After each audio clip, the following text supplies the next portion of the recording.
7 years ago, I was in one of the most miserable states of my life. I sat down in front of my father and I told him while I was crying कि आपने अगर UPSC करने के लिए नहीं बोला होता ना तो आज शायद I would not have been this miserable in my life. And I meant every word of it. For the simple reason that I had spent years of my life preparing for an exam and I had given prelims, failed it twice, then I failed in mains. Then in my fourth attempt, I went and cleared the exam, got a rank, and after that, I was not allocated a service. Once that happened, I didn't know what to do, and I blamed my father for it. And when I said that to him, that if you had not done this, my life would have been better, my life would have been different. I blamed him for everything that had gone wrong. I blamed him for the tiredness, I blamed him for the exhaustion that I felt, for the years of wasted effort. But what he said was something that I did not expect at all. He told me that maybe I don't understand what you're going through, but know that I'm with you in whatever it is that you choose to do. Now, this is something that I did not expect at all. And not just that, it sort of went counter to everything that I was telling myself. I was telling myself that my father was the villain of my story. And here he was giving me, the best advice ever, I'm with you. So, if he wasn't the villain of my story, what exactly went wrong? That's what I want to talk to you about today. What exactly went wrong? And this is not just my story. This is something that I feel a lot of you are carrying with you today over here. Right. So, the idea is a lot of the times we are driven by tradition. What is tradition? Tradition is answers that have been given to us. Answers that have been passed down. Simple answers like, you should study hard. You should get a good job. You should probably get married by a certain age. These are all answers that have been given to us. And think of it, at one point in time, they were great answers. They were answers that made a lot of sense. But probably what needs to be asked is, are these answers outliving the questions that led to them? Because that is in the end what tradition becomes. Tradition is answers that have outlived the questions that were asked, and the answers are now living on borrowed time. So, think of it this way. 3 generations ago, if in India there was somebody who was asking, how do I get my son or daughter married? Or how do I ensure that my child will live on in safety, in comfort?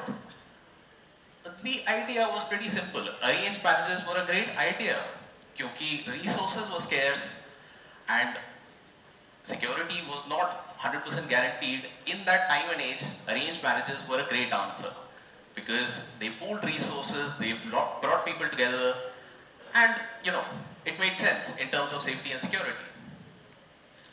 But we'll talk about this room. I'm sure all of you have some or the other dating app installed on your phone, and probably more than one at that. Financial independence might be something within reach for a lot of you, both the men and the women. And in such a case, the question changes. The question is no longer how do I ensure safety? How do I ensure longevity? The question now becomes, when you're looking for a partner,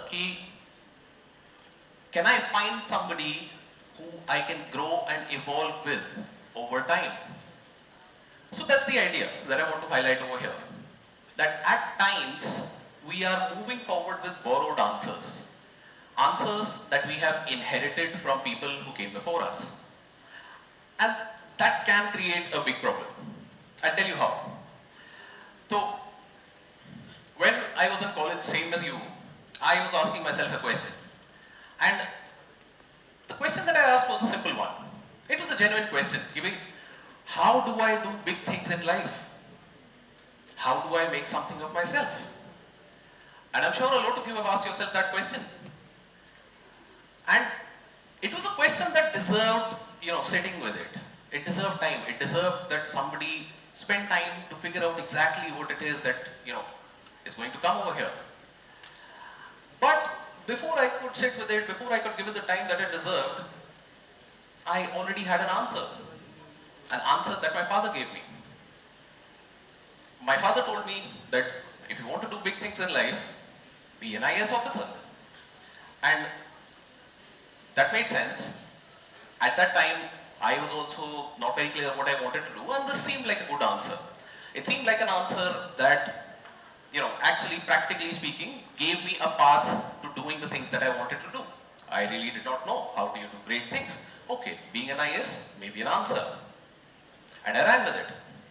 And I ran with it, I prepared, I put in effort, and I failed.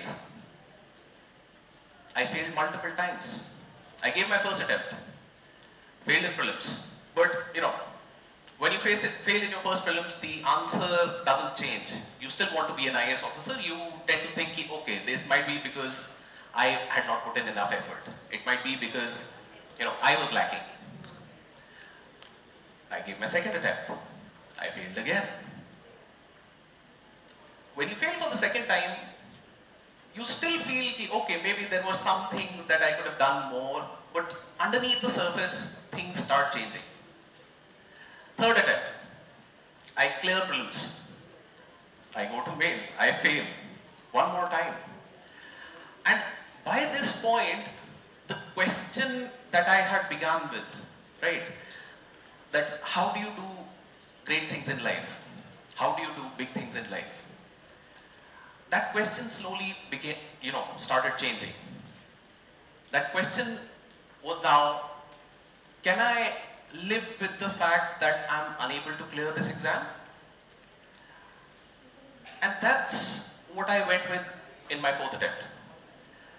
Maybe this was not the best, way to look at this, but I realized that no, I could not live with the fact that I could not clear this exam. I would not let this exam define that I am not capable of it. Whether that's a good thing to do, or whether this was ego, pride, or just stubbornness talking, I don't know. But in my fourth attempt, I cleared. Everything went perfectly. I got a rank. And then after the rank came heartbreak.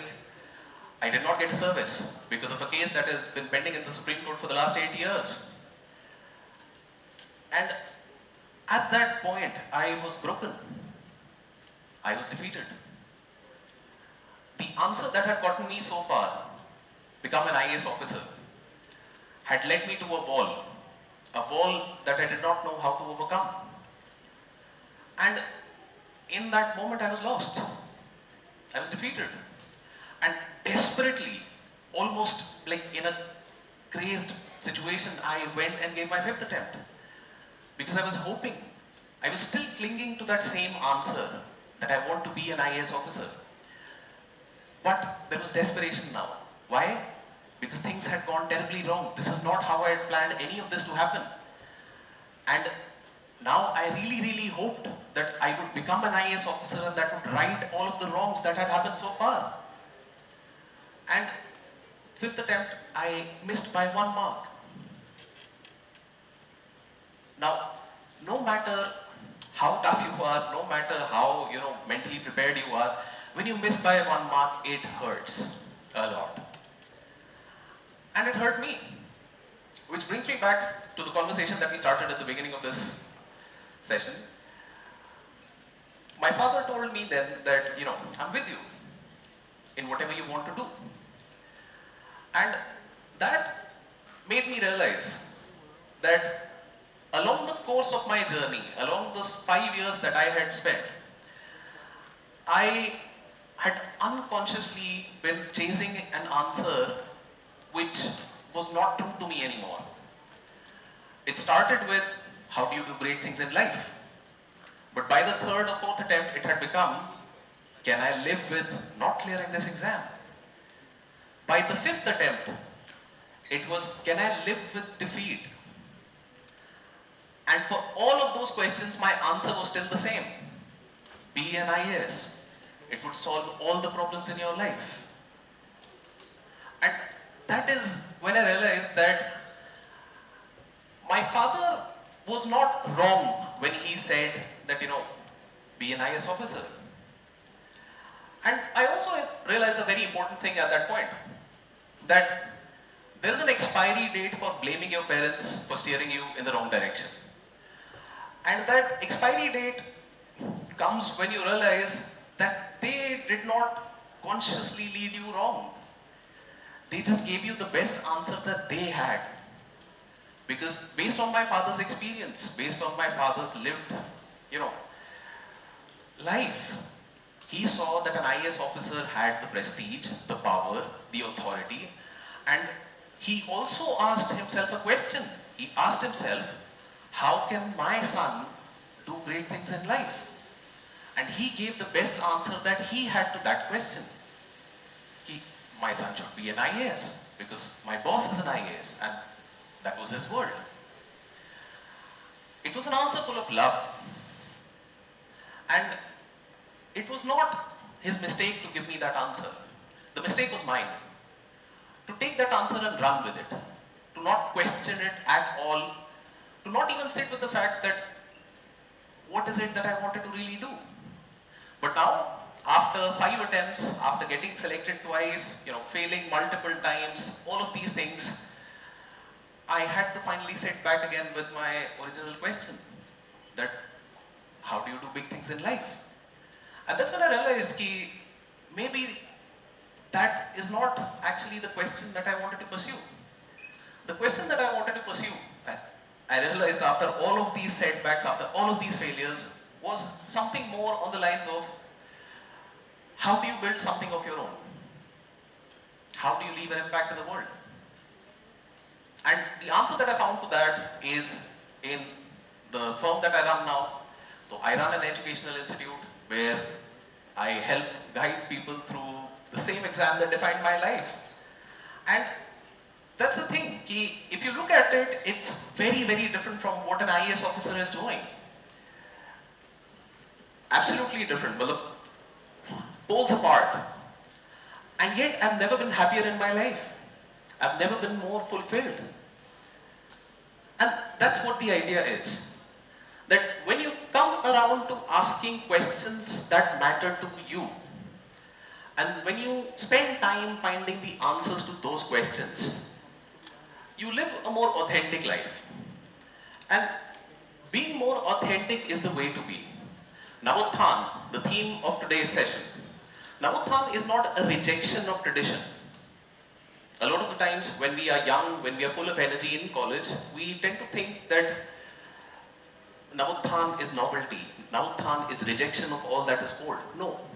Navothan is the courage to go back to your original question, is the courage to sit with that uncomfortable reality that maybe I don't know what I'm doing. And maybe I'll have to figure out as I go. So, I want to leave you with an activity, not just this thought experiment that I gave you, but a simple activity that I want you to go back and do. The activity is examine the 3 biggest things that you're doing in life right now. It can be the degree that you're pursuing.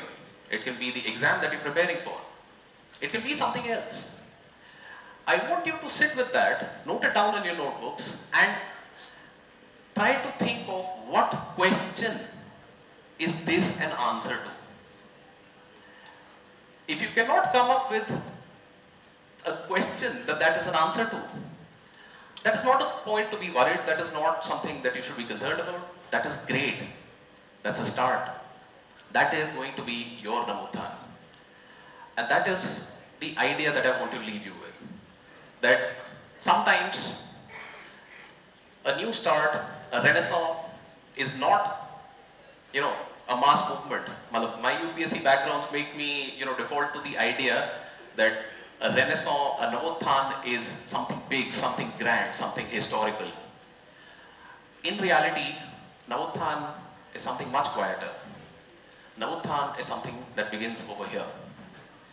When somebody finally has the courage to ask that, wait, what was the question again? Thank you.